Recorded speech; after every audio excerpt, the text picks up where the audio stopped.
Let me ask you something. Have you ever looked at your bank account at the end of the month and wondered where all your money went? You're not eating caviar for breakfast? You're not buying sports cars? But somehow, your wallet is emptier than a movie theater on a Tuesday afternoon. Before we get started, check out the link in the description to download our ebook. Well, here's the truth. You're probably throwing money away on things you don't even think twice about. Little everyday purchases that seem harmless but are actually bleeding your bank account dry. What's up, everyone? Today, we're diving into 9 everyday things that you need to stop buying right now. And I'm not talking about cutting out your morning coffee or never treating yourself again. I'm talking about smart swaps that'll save you hundreds, maybe even thousands of dollars a year. Without making you feel like you're living on ramen noodles, these are practical tips you can start using today. So if you're ready to keep more money in your pocket, let's jump right in. Let's start with the obvious one that most people still ignore: bottled water. Now, I know what you're thinking, but it's so convenient. Here's the thing though, you're paying up to 2,000 times more for something that literally comes out of your tap for almost free. Think about it. A bottle of water costs you anywhere from $1 to $3. Meanwhile, tap water costs about 1/10 cent per gallon. And before you say that bottled water tastes better or is cleaner, let me hit you with some facts. Most bottled water is literally just filtered tap water. You're paying for the plastic bottle and the marketing, not magical spring water from the mountains. I used to be that person who'd buy a pack of bottled water every week. $12 here, $12 there. That's over $600 a year for water. That's a weekend vacation just sitting in my recycling bin. The solution is stupidly simple. Get yourself a reusable water bottle and a water filter pitcher if you're worried about taste. You can get a great reusable bottle for $20 and a filter pitcher for about $30. That's $50 total that'll last you years instead of weeks. Fill it up at home, throw it in your bag, and boom, you've just saved yourself hundreds of dollars and helped the planet while you're at it. All right, number 2. Brand name over-the-counter medications. This one makes me irrationally angry because the markup is absolutely ridiculous. Have you ever stood in the pharmacy aisle comparing Advil to the store brand ibuprofen? They're literally the same thing. Same active ingredient, same dosage, same effectiveness. The only difference is the price tag and the fancy packaging. Brand name Advil might cost you $15 for a bottle, while the generic right next to it costs $6. Same exact drug. Here's what most people don't know. By law, generic medications have to have the same active ingredients and meet the same FDA standards as brand names. They work exactly the same way. The only difference is that generic brands don't spend millions on advertising and celebrity endorsements. My aunt used to swear by name brand Tylenol. She'd spend probably $30 a month on it. I finally convinced her to try the store brand acetaminophen.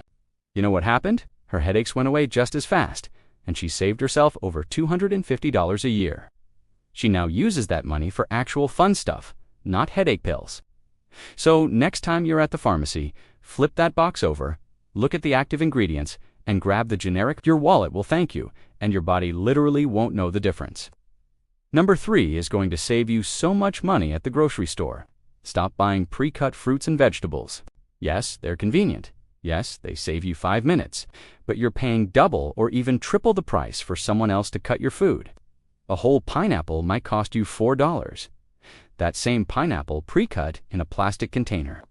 $9. You're paying $5 extra for someone to spend 30 seconds chopping it up. And it's not just pineapples. Pre-cut onions, sliced apples, cubed butternut squash. All of them have insane markups. I get it, life is busy. Cutting vegetables isn't exactly thrilling. But here's the thing, it takes maybe 10 minutes to prep your vegetables for the week. 10 minutes, and you're potentially saving $20 to $30 every shopping trip. That's over $1,000 a year for less than an hour of work per month. Plus, whole fruits and vegetables stay fresh longer. That pre-cut stuff goes bad in like 2 days because it's already been exposed to air and bacteria. So not only are you paying more, you're probably throwing away more too. My solution: meal prep Sunday or Saturday or whatever day works for you.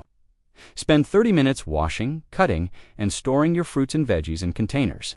Put on your favorite podcast or music and knock it out. You'll have everything ready to go. It'll be fresher, and you'll keep way more money in your pocket. Number 4 might be controversial, but hear me out. stop using paper towels for everything. I'm not saying never buy them. I'm saying stop using them as your default for every single spill and mess. The average family goes through 2 to 3 rolls of paper towels per week at about $2 per roll. That's over $200 a year for something you literally throw in the trash after one use. It's like wiping up spills with $5 bills. Now, I used to be a paper towel fiend. Spilled some water. Paper towel. Wiping down the counter. Paper towel. Drying my hands. You guessed it, paper towel. Then I realized I was basically funding the paper industry single-handedly. The alternative is simple: microfiber cloths and regular kitchen towels. You can get a pack of quality microfiber cloths for $15, and they'll last you years. Use them for cleaning counters, wiping up spills, drying dishes. When they're dirty, throw them in the washing machine. Revolutionary, I know. I still keep paper towels around for really gross stuff, like dealing with raw chicken or cleaning up something I definitely don't want to wash. But for everyday cleaning, reusable cloths all the way. I went from buying paper towels every week to buying them maybe once every 2 months. That's an easy $150 back in my pocket. Number 5 is a big one: cable television. And I can already hear some of you saying, but I need my channels. Do you though? Do you really? The average cable bill in America is over $100 a month. That's $1,200 a year. And here's the kicker: most people only regularly watch about 10 to 15 channels out of the 200 they're paying for. You're essentially paying for a buffet and only eating the breadsticks. I cut cable 3 years ago, and I haven't missed it for a second. Between streaming services like Netflix, Hulu, Disney+, and YouTube, there's more content than I could ever watch. And even if you subscribe to 3 or 4 streaming services, you're still only paying about $50 a month. That's half the cost of cable.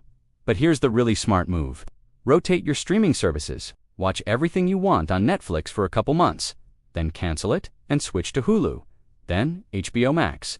You're never without entertainment, but you're also not paying for multiple services you're not fully using. My parents were the last holdouts in my family. They were convinced they needed cable for the news and sports. I set them up with a streaming service that has live TV and sports channels for $60 a month instead of their $140 cable bill. They're now saving almost $1,000 a year, and they have access to way more shows and movies than before. If you're still paying for cable out of habit, it's time to cut that cord. Your wallet will feel instantly lighter in the best way possible. Number 6 is for all my book lovers out there: stop buying new release books at full price. I know that feeling when your favorite author drops a new book and you want it immediately. But paying $25 to $30 for a hardcover that'll be half price in 3 months is not the move. Here's what I do instead. Library cards. They're free, completely free. And most libraries now have apps where you can borrow ebooks and audiobooks right to your phone. No late fees, no driving anywhere. You request the book, it shows up digitally, and you read it. Then it automatically returns itself. If you absolutely must own the book, wait a few months and buy it used or get the paperback version. Sites like Thrift Books sell used books for like $4 with free shipping. I've bought dozens of books from them, and they're in perfect condition. I used to spend probably $50 a month on books. That's $600 a year. Now, I spend maybe $50 a year because I use my library for 90% of my reading. I'm reading just as much, if not more, and I'm saving a ridiculous amount of money. Plus, libraries have way more than just books: movies, audiobooks, magazines, even free classes and events. You're already paying for it with your taxes, so you might as well use it. Lucky number 7, stop buying individual snack packs. You know what I'm talking about. Those little bags of chips, cookies, crackers, the 100-calorie packs that make you feel like you're being healthy and organized. Here's the reality check. You're paying for the convenience of someone else portioning out your food. A box of individual bags of chips costs about $6 and gives you maybe 10 small bags. A regular full-size bag of the same chips costs $3.50 and has way more chips in it. You're paying almost double for tiny bags. I know the appeal: portion control, grab-and-go convenience. But you can create the same thing yourself for a fraction of the cost. Buy the regular size bag and a box of reusable snack containers or small Ziploc bags. Spend 5 minutes portioning everything out yourself. When I did the math on my own snack spending, I was horrified. I was buying those individual packs of almonds, cookies, and crackers for my kids' lunches. About $15 a week. That's over $750 a year on snacks that I could portion myself for probably $200. Now I buy big bags and boxes, portion them out on Sunday nights while I'm doing meal prep, and we're good for the week. Same convenience, way less money, and honestly less packaging waste too. Number 8 is specifically for my car owners. Stop buying premium gasoline if your car doesn't require it. This is one of the most common ways people waste money without even realizing it. Unless your car's manual specifically says premium fuel required, you don't need it. Not recommended, not suggested, required. If your manual says regular unleaded is fine, then regular unleaded is fine.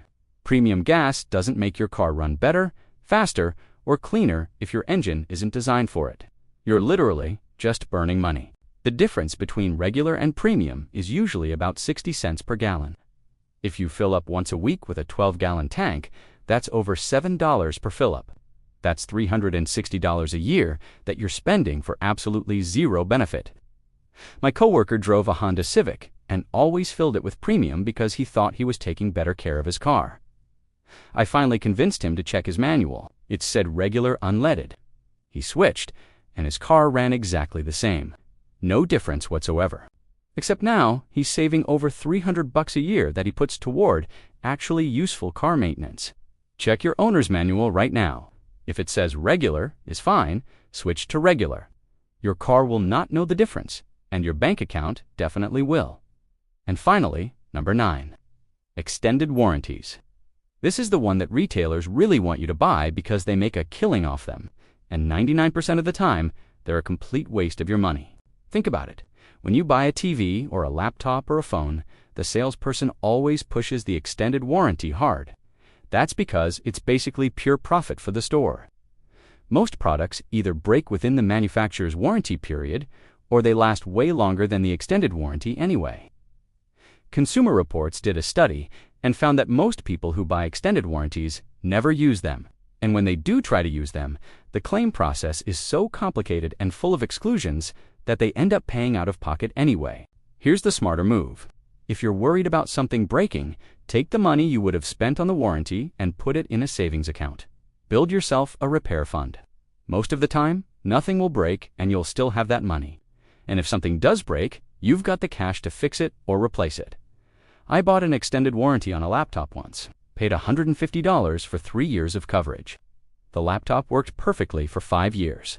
That warranty money just evaporated into nothing. Now I skipped the warranties and I've never regretted it. The only exception might be for super expensive items that you absolutely can't afford to replace. And even then, check if your credit card offers purchase protection. A lot of them do automatically. So there you have it. 9 everyday things you should stop buying right now. Let's do a quick recap.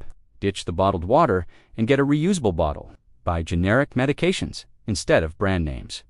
Cut your own fruits and vegetables. Use reusable cloths instead of paper towels for everything. Cancel cable and switch to streaming.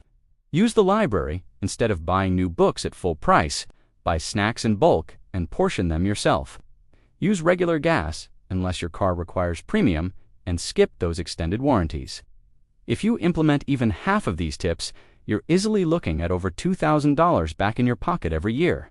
That's a vacation. That's a new computer. That's a solid chunk toward your savings or paying off debt. All from making simple swaps that don't actually decrease your quality of life. The best part? None of these changes are painful. You're not sacrificing anything important. You're just being smarter with your money. If you found this helpful, do me a favor and hit that like button. It really helps the channel grow. And if you want more money-saving tips, life hacks, and practical advice, subscribe and hit that notification bell so you never miss a video. Drop a comment below and let me know which tip you're going to try first. Or if you have your own money-saving hack, share it with the community. We're all in this together, trying to keep more money in our pockets and less in corporate bank accounts. Thanks so much for watching, and I'll see you in the next one. Now, go stop wasting money.